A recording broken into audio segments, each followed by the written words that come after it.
नमस्कार। चलिए आज बात करते हैं भारतीय संविधान के उस हिस्से की जो हमारे लोकतंत्र की सबसे बड़ी संस्था यानी संसद की नींव रखता है। हम समझने वाले हैं आर्टिकल 79 से 90। ये वो ब्लूप्रिंट है जिस पर हमारे देश में कानून बनाने का पूरा सिस्टम खड़ा है।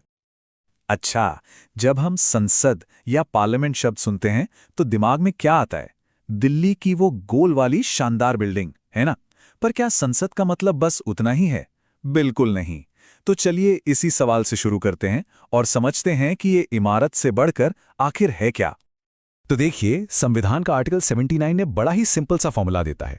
संसद मतलब तीन चीजें, प्रेसिडेंट यानी राष्ट्रपति, प्लस राज्यसभा यानी काउंसिल ऑफ स्टेट्स, और लोकसभा यानी हाउस ऑफ द पीपल। इन तीनों को मिलाकर बनती है भारत की संसद।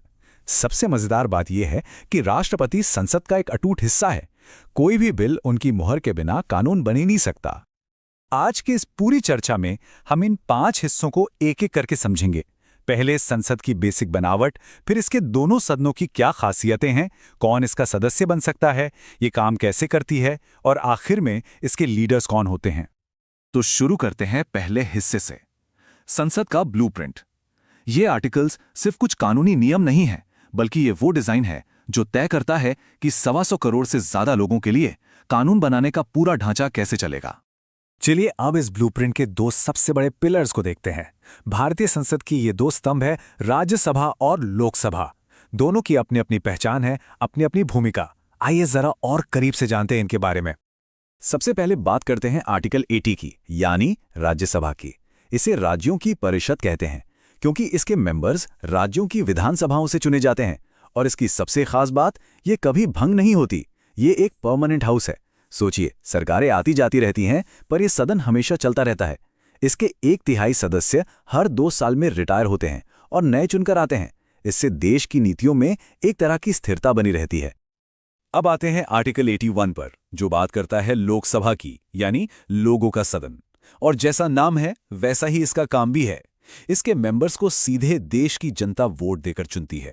ये डायरेक्ट डेमोक्रेसी की सबसे बड़ी मिसाल है। और हाँ, एक जरूरी अपडेट भी है।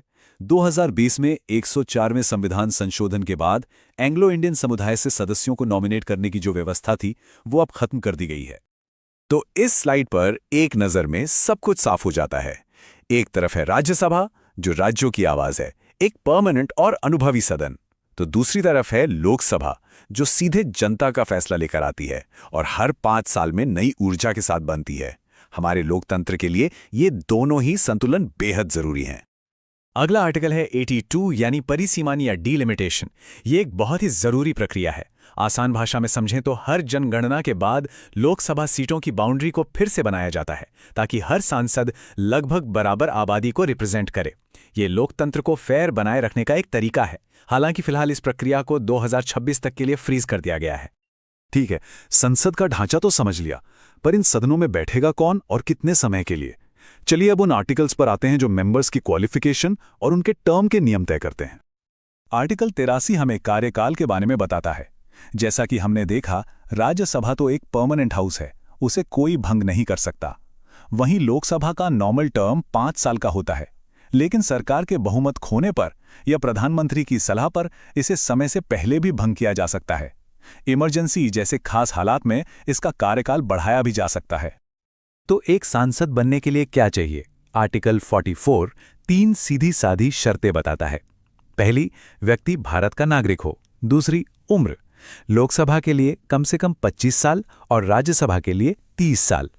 और तीसरी, वो सभी योग्यताएं पूरी करता हो जो संसद ने कानून बनाकर तय की हैं।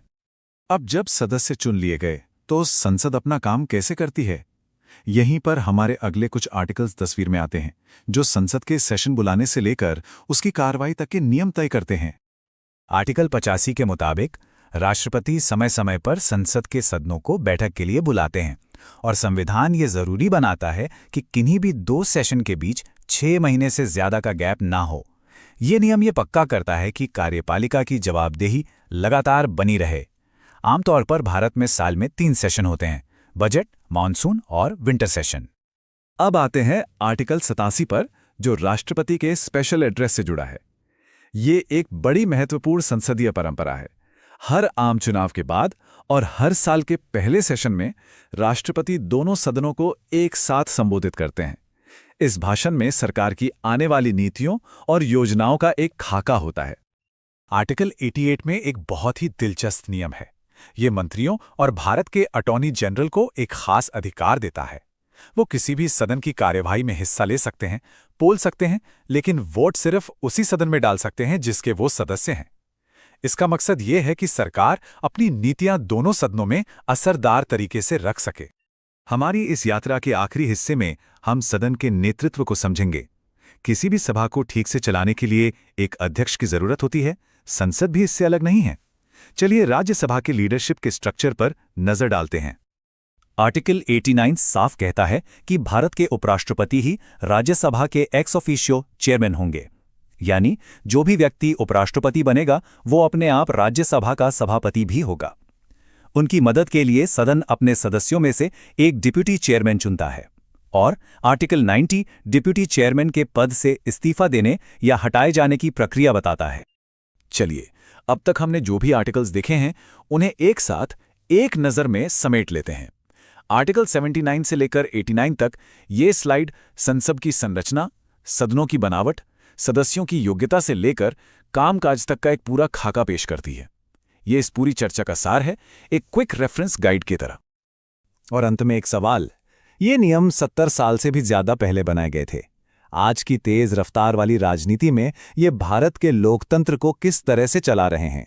क्या ये आज भी उतने ही कारगर हैं?